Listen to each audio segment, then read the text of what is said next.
ऐसा प्रतीत हो रहा है क्लोजिंग के लेवल्स को देख के कि शायद 8 दिनों तक जो लगातार गिरावट चली थी बाजार में उस पर आज ब्रेक लग जाए। तो लेवल्स के हिसाब से बहुत क्रूशियल नहीं है, लेकिन सेंटिमेंट के लिहाज से ये बहुत ही क्रूशियल होगा कि कम से कम जो गिरावट है उस पर अब ब्रेक लगे। फिलहाल आप देखेंगे निफ्टी जो है 22,966 के आसपास है। आपको ये लेवल्स थोड़े से आई थिंक ये गलत दिख रहे हैं क्योंकि बाजार अभी हरे निशान में है।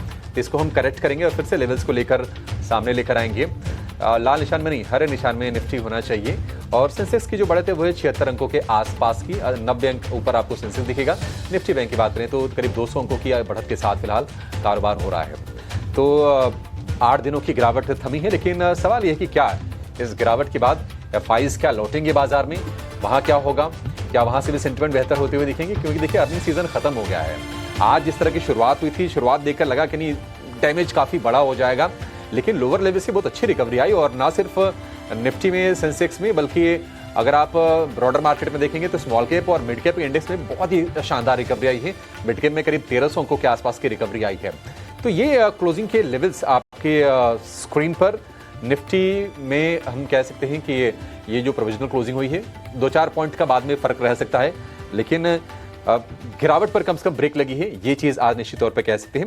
आखिर तक जाते जाते एडवांस डिक्लाइन का रेशियो थोड़ा सा बेहतर जरूर हुआ है, क्योंकि सुबह काफी स्थिति खराब थी, लेकिन लास्ट में आप देखिए करीब 900 पॉइंट ऊपर निफ्टी बंद हुआ और उसके मुकाबले करीब 900 शेयर तेजी वाले रहे हैं और उसके मुकाबले करीब 1800 शेयर आज गिरावट वाले रहे हैं।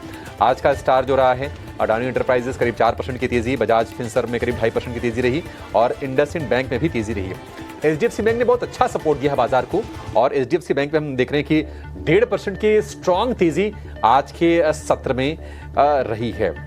अगर हम गिरने वाले शेयरों की बात करें, एमएनएम अनुमान से कम उनकी ईवी की बुकिंग हुई है, जो नई ईवी उन्होंने लॉन्च की है और उसके चलते निराशा हावी हुई है। 4% के आसपास की गिरावट एमएनएम में रही, तो भारतीय एयरटेल में करीब 2.5% के आसपास की गिरावट रही। ये मुनाफा वसूली शिकार हुआ है। आईसीसी बैंक कमजोर जरूर हुआ, लेकिन लोअर लेवल से रिकवरी आईसीसी बैंक के शेयर में भी हमें देखने को मिली है। तो आखिरकार चलिए शुक्र है हफ्ते का पहला दिन, शुरुआत हम क्लोजिंग के आधार पे कह सकते हैं कि हाँ ठीक है, यहाँ से कुछ और सेशंस अगर तेजी के मिल जाए तो शायद सेंटिमेंट जो भी नेगेटिव हो रखा है बाजार में वो हम बदलते हुए भी देखेंगे। फिलहाल इस शो को यहीं पर समाप्त करेंगे। राहुल जी और नीलेश जी, आप दोनों का बहुत शुक्रिया आज समय देने के लिए और तमाम शेयरों पर हमारे दर्शकों की मदद करने के लिए। फिलहाल मानसी को और मुझे आप दीजिए इजाजत। एक छोटे से ब्रेक के बाद कराएंगे आपकी हम कल की तैयारी। आपकी जाएगा नहीं।